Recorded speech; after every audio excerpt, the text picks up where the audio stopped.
மக்கள் இருக்கிறாங்க. நம்ம ஸ்டூடெண்ட்ஸாக இருக்கட்டும், அங்கே ப்ராக்டிஸ் பண்ணுற அத்லீட்ஸாக இருக்கட்டும், எல்லாருமே வந்து ரொம்ப ஹை ஸ்டாண்டர்டில் இருக்குது. இன்ஃபேக்ட் நம்ம ஒலிம்பிக்ஸுக்கு தயாராகப்படுற அளவுக்கு அவங்க வந்து ட்ரைனிங் பண்ணுறாங்க. டெஃபினெட்லி இன்னும் பெட்டரான இன்ஃப்ராஸ்ட்ரக்சர், கோச்சிங் எல்லாமே இருந்ததுன்னா டெஃபினெட்லி ஒரு நெக்ஸ்ட் ஒலிம்பிக்ஸ்லாம் நம்ம இந்த ட்ராக் அண்ட் ஃபீல்டில் கண்டிப்பாக மெடல் எடுக்கணும்.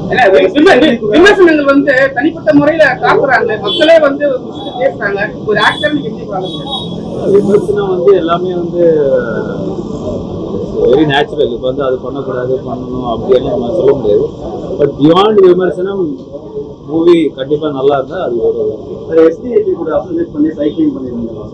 அடுத்தடுத்து நீங்கள் ஏதாவது கேமில் பார்ட்டிசிபேட் பண்ண எஸ்டிஐடி கூட கம்பெனி எஸ்டிஐடி வந்து நான் வந்து ஒரு பெருமையாக நினச்சிக்கிறேன். அப்போ வந்து அந்த என்னோட ஜெர்சிக்கு எஸ்டிஐடின்னு போடுறது வந்து நாட் அவங்க எனக்கு பே பண்ணுறாங்களோ நான் அவங்களுக்கு பே பண்ணுறேன் அது கிடையாது.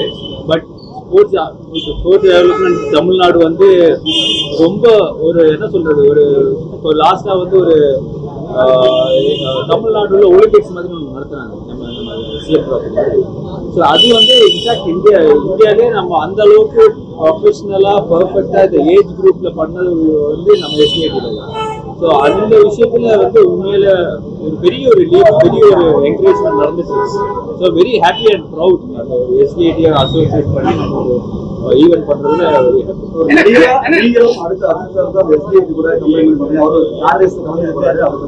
அது வந்து ஒரு அவேர்னஸ் தான். எஸ்டிஐடி வந்து தனி பாடி, அதுக்கு அவங்க இது பண்ணிட்டு இருக்காங்க. பட் நான் சொன்ன மாதிரி நம்மளுக்கு தான் பெருமையா இருக்கும், நம்ம வந்து எஸ்டிஐடியோட அசோசியேட் பண்ணி நம்ம பண்ணிட்டு இருக்கோம்ன்ற விஷயம். ஏன்னா ஸ்போர்ட்ஸ்மேன் ஜெயிச்சு வந்து இப்போ வந்து அவர் ஜெயிச்சு ஒரு லேக்ஸோ சம்திங் க்ரோஸோ வந்து வாங்கி வராங்க, அது ஒரு அவார்டா தான் வாங்கி வராங்க. அதையும் வந்து இந்திய அரசாங்கம் வந்து டாக்ஸ் பிடிக்கிறாங்க. அது சரியா? ஏன்னா ஸ்போர்ட்ஸ்மேன் தான், ஏன்னா அவங்க தான் ஜெயிச்சு வராங்க, இவங்க யாரும் கையில எடுத்து கொடுக்கல. ஆனா வந்து அதுலயும் வந்து டாக்ஸ் பிடிக்கிறாங்க. ஒரு ஸ்போர்ட்ஸ்மேன் எப்படி பாக்குறீங்க? டாக்ஸ் எல்லாத்துலயும் ஸ்போர்ட்ஸா இருந்தாலும் அது ஒரு ப்ரொஃபஷன் தான். இப்போ எனி ப்ரொஃபஷன் அட்ராக்ட்ஸ் டாக்ஸ் தான். அது வந்து ஃபினான்ஷியல் கவர்மெண்ட் பொசிஷன்ஸ். அதில் போய் நம்ம வந்து இப்போ நான் ஸ்போர்ட்ஸ்மேன், நீ டாக்டர் அப்படின்னு சொன்னா டாக்டருக்கு வந்து நம்ம உயிர் காப்பாற்றுறாங்க, அவங்களும் டேக்ஸ். முன்னாடியெல்லாம் டேக்ஸ் இல்லை, இப்போ எல்லாருக்குமே டேக்ஸ் இருக்கு. காமன் அவருக்கே அவங்க அந்த நிலைமைனா மற்ற லோக்கல் ரெப்ரஸ் பண்ணி விளையாடுனா நிறைய காசு சம்பாதிக்கிறாங்க. அவர் பிரச்சனை இல்லை.